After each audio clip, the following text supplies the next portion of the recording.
এর মাঝেই হঠাৎ মোবাইলের রিংটোন বাজতে লাগলো। মনে মনে কোন শালায় বিরক্ত করলো বলে তার 14 গোষ্ঠী উদ্ধার করতে লাগলাম। মোবাইলটা বের করে স্তব্ধ হয়ে গেলাম। আমার একমাত্র প্রেমিকা অনু নাম্বার দেখেই বুকটা সেট করে উঠলো। এই বুঝি থাপ্পড় খেলাম। সেই থাপ্পড় কি আর ভুলা যায়?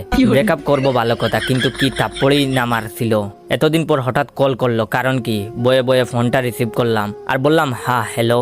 সে বলল, হারামজাদা কই রে তুই? থাপ্পড়ের কথা মনে নাই নাকি ভুলে গেছস? আমি বললাম হ্যাঁ মনে আছে তো, কি থাপ্পড়টাই না মারছিলা? আচ্ছা এই তুমি কি মানুষ না অমানুষ বলো তো? একে তো ব্রেকআপ করছো, আবার যাওয়ার সময় কিনা 2 গালে গুনে গুনে মুখ 10টা থাপ্পড় মেরেছিলা। সেই থাপ্পড় কি আর ভুলা যায়? এখনো আমি মাঝে মধ্যে সেই থাপ্পড় স্বপ্নে দেখি আর গাল হাতাই। সে বললো, ওই রাখ তোর আজাইরা পেশাল, তুই কই আসস এখন? আমি বললাম কেন? আমি এখন আবার কি করলাম? একে তো তুমি নিজে আমারে কল দিছো, তার উপর এখন বলতেছো পেঁচাল মারতেছি। সে বলল, ওই তুই তোর ছোট ভাইরে কি শিখাইয়া দিছস? আমি বললাম কেন, আমি তো কিছু শিখাই নাই। আর আরিফরে দিয়া তুমি কি করবা? ও আমাদের বংশের একমাত্র ভালো ছেলে, ওর নামে কিছু বললে আমি কিন্তু সহ্য করব না। তখন সে বলল, মিথ্যা বলবি না একদম, তোর ছোট ভাই আজকে আমার ছোট বোনরে প্রপোজ করছে।